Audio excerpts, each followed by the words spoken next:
I saw a graphic this morning on the Weather Channel that compared the damage of a Cat 1 to a Cat 2 to a Cat 3 to a Cat 4. The damage level in a Cat 1 versus the damage level in a Cat 4, 250 times as much damage in a Cat 4. We have no idea what we're getting ready to experience, but I will tell you, just like you see, it's going to be something.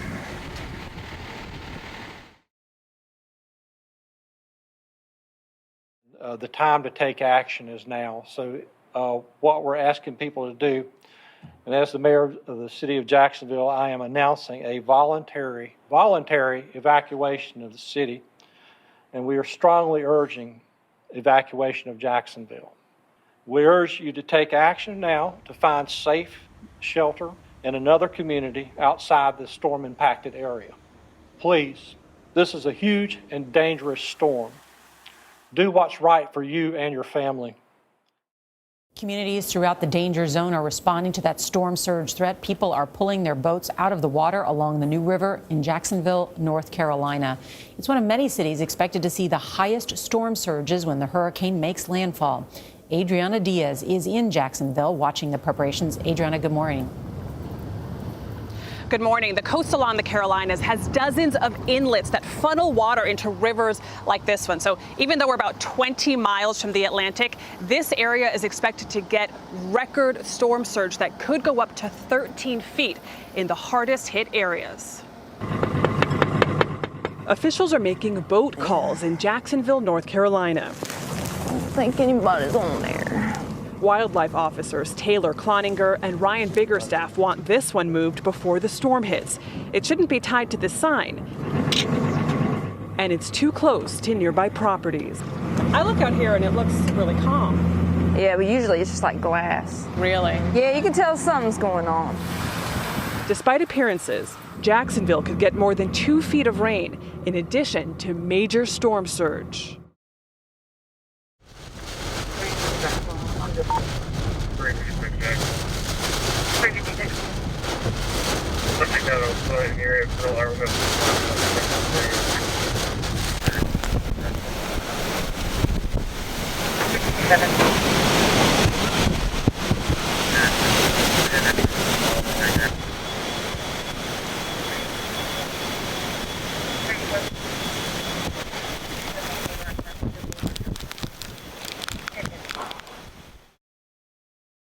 Good morning. I'm Peter Alexander in New York with an NBC News special report. It is 5:01 a.m. on the East Coast, and the Carolinas are being swamped by these heavy rains and high winds from Hurricane Florence.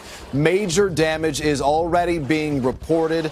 The number of power outages has now jumped to more than 200,000. We are certainly not out of the woods yet. Dangerous water rescues taking place even as we speak. We want to get right to our team on the ground. Joe Fryer is in Jacksonville, North Carolina, in the middle of this storm as well. Joe, tell us about the scene there, getting hit. Well, yeah, that's right, Peter. You can see the wind and rain, obviously a major issue here right now. We are among the 200,000 who have lost power. Our hotel has no power right now, and that happened at 9 o'clock last night before the winds were even remotely this powerful. So this is part one of this storm that's a concern. Jacksonville, keep in mind, it's about a 20-mile drive to even get to the coast, so we're not even on the ocean right now, and we're seeing this. The big concern is going to be river flooding from here on out. North Carolina is also getting pummeled by the storm right now. People trapped in homes and hotels trying to get rescued. ABC's Victor Okendo is there right now. Good morning, Victor. Good morning, Michael. We are getting hammered by Hurricane Florence right now here in Jacksonville. The rain has just been relentless all night long, and now these winds are getting even stronger, right around 80 miles per hour. We've been following a breaking news story out of Jacksonville, North Carolina. It's a little bit more inland, but there are reports that more than 60 people had to be rescued this morning overnight from a collapsing motel. So let's get Sammy Phillips. He's the mayor of Jacksonville. He's with us now. Mayor Phillips, can we start there? What happened with this rescue? Is everybody okay? Yes, ma'am. This was about a little bit after 12:30 this morning when we got a call from a local motor inn, and they were reporting some major damage or roof damage in our responders, they were in distress. I mean, it's been pretty bad here. But our first responders, police and fire, did go to the scene of the hotel and did effect a rescue. This is Joe Fryer in Jacksonville, North Carolina, 20 miles in from the ocean, where the storm is wreaking havoc, ripping off part of a roof at the Triangle Motor Inn. Everything collapsed on us. A big bang, the roof went, and all of the ceiling fell down on us. Bill Thomas is one of 60 guests who had to be evacuated. He actually lives near Wilmington and was trying to escape the hurricane's path, but the storm found him. What's your hope right now? Just to get home. And I'm tired of peanut butter and jelly sandwiches. The rain as relentless as the wind, with neighborhoods already flooding. Just last night, the New River stopped on the other side of that fence. Today, it's overflowing beyond its banks, a combination of storm surge, high tide, and over a foot of rain here. This is more than another hurricane. This is a lot more. Tonight, as floodwaters rise, the drama of Florence is reaching far beyond the coast. The power of Hurricane Florence nearly tore apart a hotel built out of cinder blocks in Jacksonville, North Carolina overnight. Police and firefighters managed to rescue about 60 people who were staying there.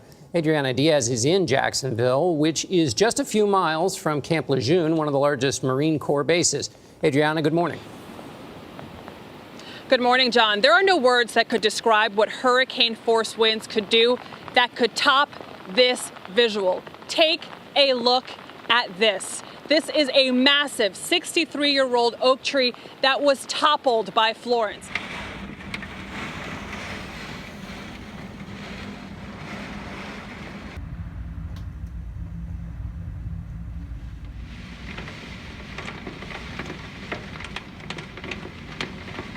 We want to give you an update, and first of all, we'd like to begin by thanking all of you for being patient throughout this storm and adhering to the curfew that we set before you in order to keep our emergency personnel safe while they're doing their job out in the public. Please bear with us. We have a lot of work to do in the next few days, assessing the damage and ensuring that people are safe. We're still seeing some of the heaviest bands of rain yet this morning. Unlike yesterday, it's now going up and down as opposed to sideways, but it is still coming down. Incredible amounts of water, so much water. Here in Jacksonville, we're standing on Court Street, and right here is basically where the street comes to an end. The farther you go down here, you can see this is where the flooding starts for a few blocks. This neighborhood is underwater. You take a look there in the middle of the street. There's a car that's largely underwater with the trunk open. We can tell you when we were here last night, that car was not here, so it appears that the floodwaters actually pushed that car into the location it's at right now. And just 2 or 3 minutes ago, right in front of that car, we saw 6 deer walk through those floodwaters going from right to left. Now, Jacksonville is about a 20-mile drive from the ocean, but it does sit along a river, the New River, which is prone to flooding. So they've been preparing for the possibility of river flooding here. Dangerous and dramatic from the air. The Coast Guard on urgent rescue missions has plucked dozens of people from their homes, some communities cut off. It was waist deep inside the house, and then once we got off the porch, it was up to our shoulders. We were with this swiftwater rescue team overnight as they evacuated desperate residents from Richlands, North Carolina. Our rivers are already overflowing, and we're just going to get more water coming downstream, and it has nowhere else to go. As crews scramble to restore power to hundreds of thousands of people in the Carolinas, there's now a massive run on food and gas. Lines stretch for hours. A hot meal is going to be real nice. If the wait for this slow-moving storm seemed endless, so does its aftermath. The rain has stopped, but the concern now is all that water heading downstream. The New River has overtopped its banks, and it's expected to crest at record levels in a few days.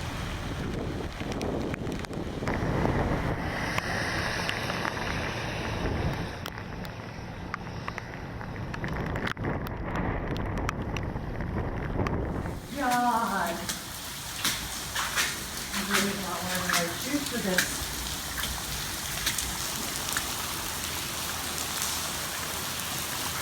Oh.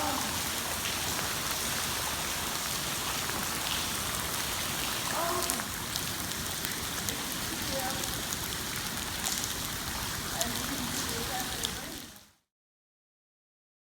NBC's Joe Fryer is out in Jacksonville, North Carolina with that angle. Joe?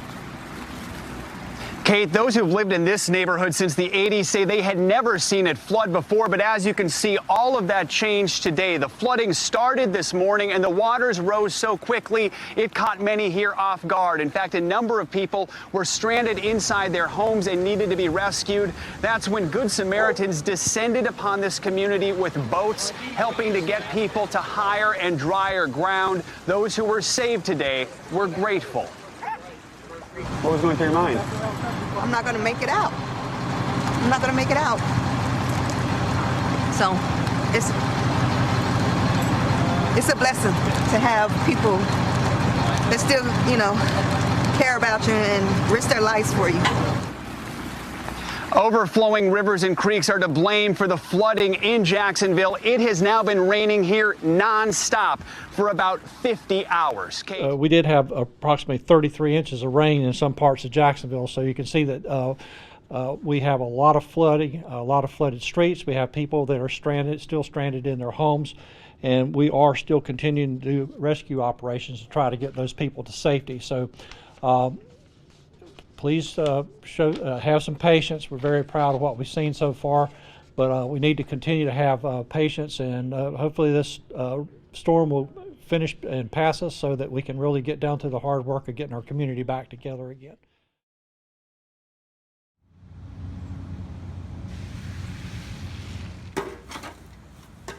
I would just like to say to the citizens of Jacksonville who are both near and far away, you will be proud to know that the City of Jacksonville employees have really stepped up with this particular challenge that Hurricane Florence has brought to the city. I am so proud, so very proud of our city employees, proud that I was once an employee myself, proud to be on the city council, to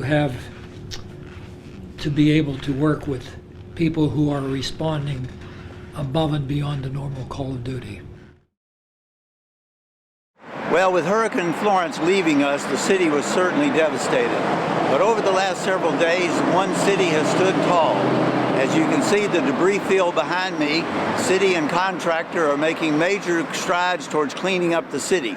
We now have the major chipping machine in, which will grind this into mulch. But overall, citywide, everybody is pitching in, proving that we are indeed a one city. We're going to take you on a tour to give you an update so you can see around the community.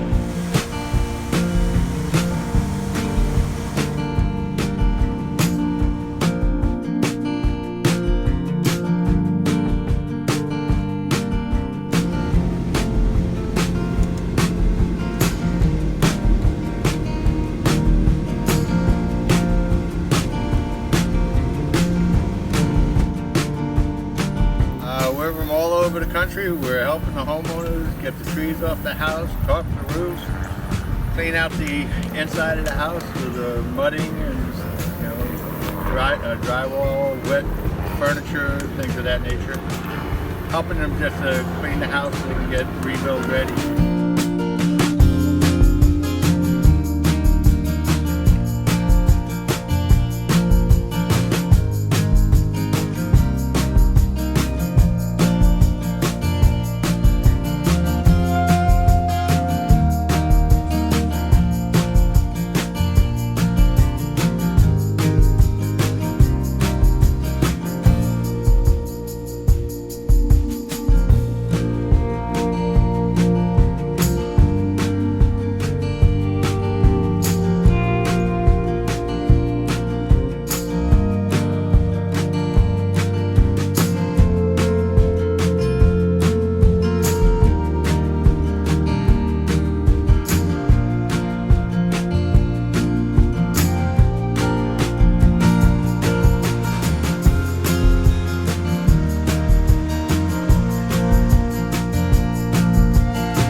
This entire week we have partnered with Kentucky Baptist Disaster Relief, and so every single day from 11 o'clock to 1 o'clock and then 5 to 6:30 we have been feeding between 7,000 and 10,000 people every single day.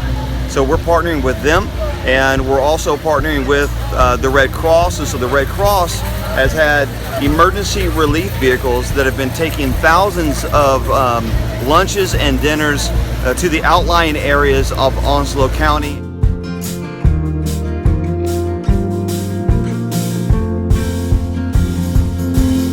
We are serving our community today, and we are part of the One City, Our City, My City campaign. Our members have just been donating their funds and donating their time to reach out to our community. So many people have been displaced, and I think that is the story of this particular hurricane that a lot of people are missing, is that so many people were displaced, so many people actually left the area, came back, did not have food. Food was spoiled, they had to get rid of it. Other people who were displaced because of damages in their property, and so we're just trying to fill in that gap of being a blessing to the people in our community. Our apostle is a member of the Mayor's One City Faith Leaders Committee. We're promoting that today, just letting everybody know we're just one city today. And as you can see, a diverse crowd here, of all ages, all situations, everybody, some who've lost everything, and so we're just honored to be able to give back in this way.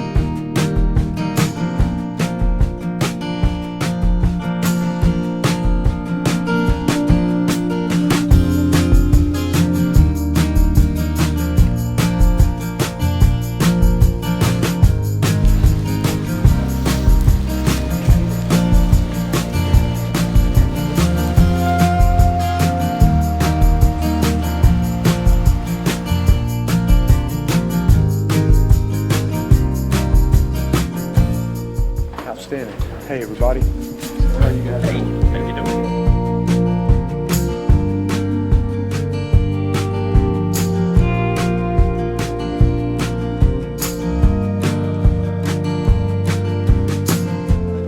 You know, you don't think of firefighters who going into water and pulling people out, but that's what you guys had to do.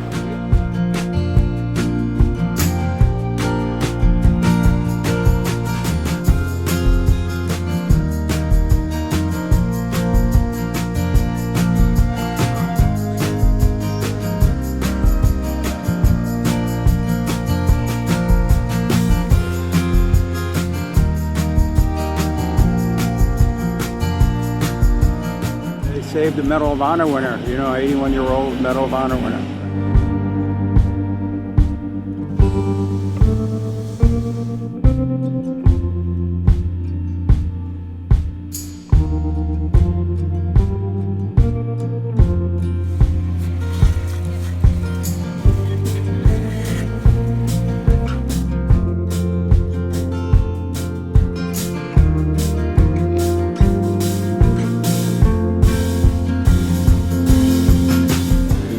Put y'all in charge of electricity next year. Thank y'all for everything y'all did. You did a great job.